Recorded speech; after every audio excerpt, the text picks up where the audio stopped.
Penyebaran virus corona yang semakin meningkat sampai hari ini akhirnya memiliki banyak dampak yang tidak hanya pada ekonomi bangsa ini saja. Tentu di bidang-bidang lain pun merasakan ketidakstabilan dalam perjalanan dan pengembangannya. Salah satu bidang yang terdampak adalah pendidikan di Indonesia. Dalam menanggapi hal ini, Kementerian Pendidikan dan Kebudayaan merespon cepat kasus COVID-19 dengan mengeluarkan beberapa surat edaran.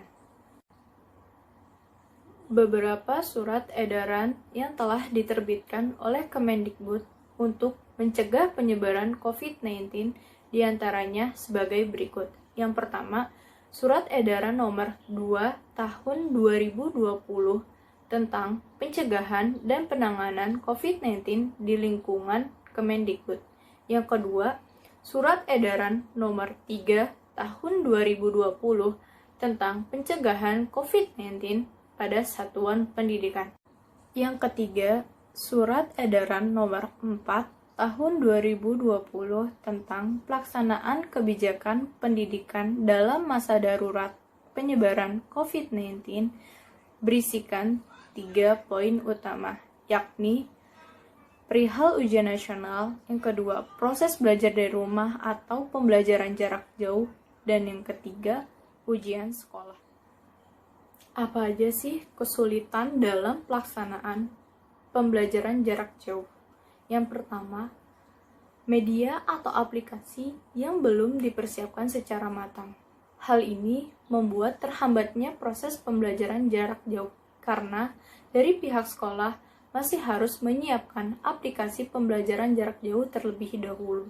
Yang kedua, keterbatasan kuota internet, di mana hal ini membuat pengeluaran orang tua semakin bertambah di tengah pandemi ini. Yang ketiga, ketidakstabilan jaringan, di mana hal ini membuat penerimaan materi dari guru ke murid menjadi... Saya akan menjelaskan tentang siapa saja yang terlibat dalam proses pendidikan jarak jauh. Ada siswa, guru, orang tua, pihak sekolah, dan Kemendikbud. Melihat kondisi penyebaran COVID-19 yang semakin meningkat, demi melindungi siswa dari paparan virus corona, sebagian besar di wilayah di Indonesia menerapkan PJJ atau pembelajaran jarak jauh. Kebijakan ini paling tidak mengakibatkan kurang lebih 28,6 juta siswa dari SD sampai dengan SMA atau SMK di sejumlah provinsi terdampak program belajar mengajar jarak jauh ini. Belum ditambah dengan jumlah mahasiswa yang juga dihentikan sementara proses perkuliahannya. Sampai dengan 18 Maret 2020, tercatat 276 perguruan tinggi negeri dan swasta di Indonesia yang menerapkan kuliah daring. Kesiapan guru dan siswa dalam home learning ini bervariasi. Ada yang siap, terpaksa siap, dan betul-betul tidak siap. Sejumlah sekolah yang terbiasa menggunakan perangkat teknologi dalam proses belajar mengajar tentu tidak menemui banyak masalah. Namun, hal sebaliknya berlaku bagi sekolah, guru, dan siswa yang baru pertama kali menjalankannya. Apalagi di daerah minim fasilitas, baik perangkat maupun jaringannya. Yaitu selanjutnya ada orang tua. Dampak home learning juga dirasakan orang tua yang juga bertambah bebannya karena harus menjadi guru di rumah, mengajari anaknya, membuat tugas-tugas, dan selalu memonitor anaknya. Bisa dibayangkan jika anak lebih dari satu dan masih perlu pendampingan dalam mengerjakan tugas. Juga menambah pengeluaran untuk kuota internet.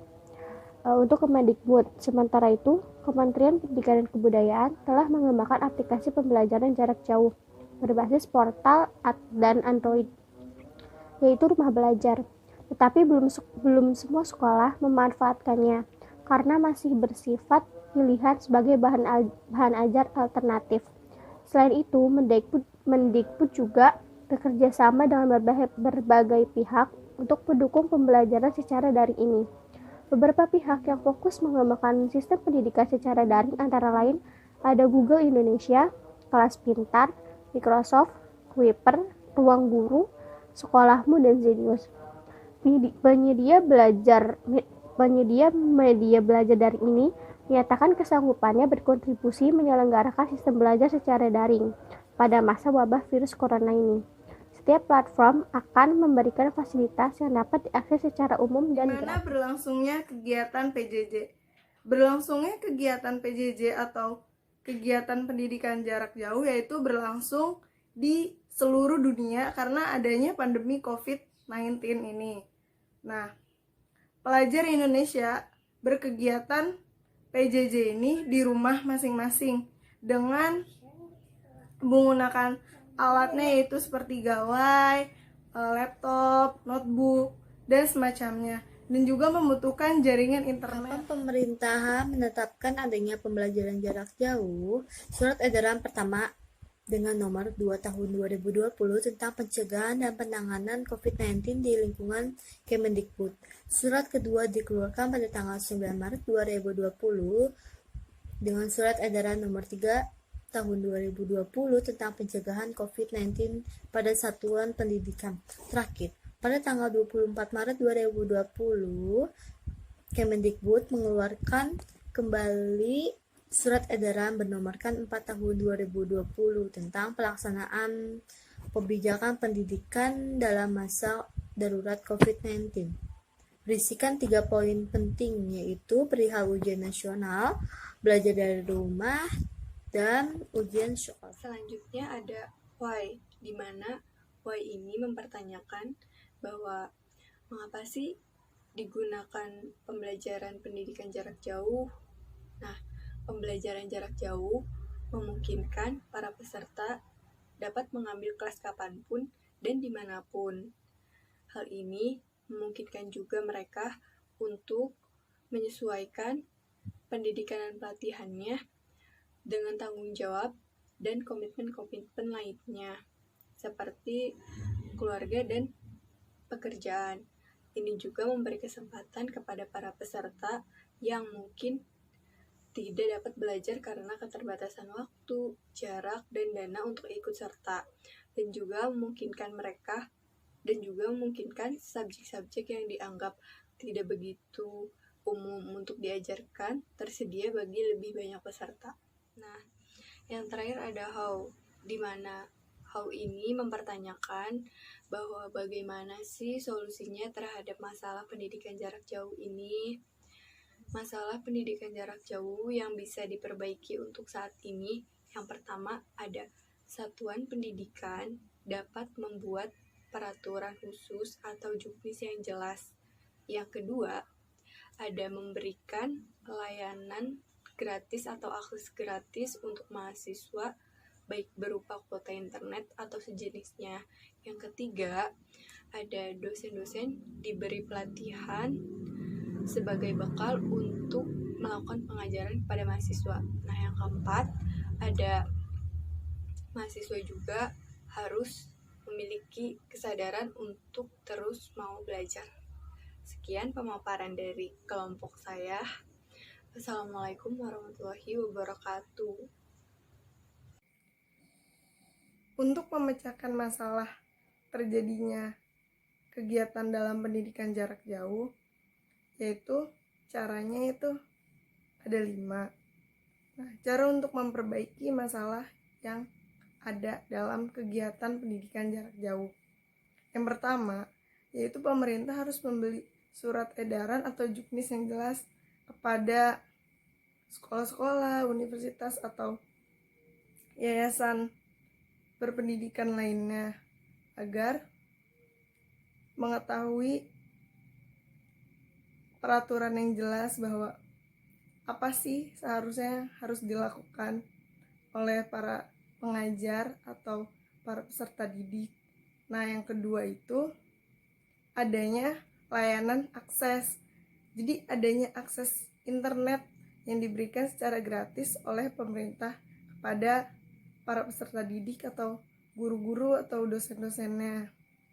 Nah, yang ketiga itu orang tua pun harus berperan penting agar mereka tahu bahwa anaknya itu tuh melakukan pembelajaran tidak mereka hanya bermain saja dengan gawainya, seperti itu. Nah, yang keempat itu adanya kesadaran dari dirinya sendiri untuk melakukan aktivitas kegiatan pendidikan jarak jauh tersebut. Jika tidak ada kesadaran sendiri siswanya, maka mereka akan merasa malas. Nah, lalu adanya pelatihan untuk guru-guru secara daring agar guru tersebut mengikuti kegiatan PJJ ini dan memberikan materi secara daring kepada para peserta didiknya. Jadi takutnya masih ada guru-guru atau dosen yang hanya memberikan sekedar tugas ataupun itu tidak memberikan tentang pelajaran terlebih dahulu, memungkinkan para peserta didiknya mungkin ada yang sedikit bingung atau entah kayak gimana. Jadi sepertinya lebih baik seperti itu. Nah, itu 5 cara untuk memperbaiki masalah pendidikan kegiatan pendidikan jarak jauh.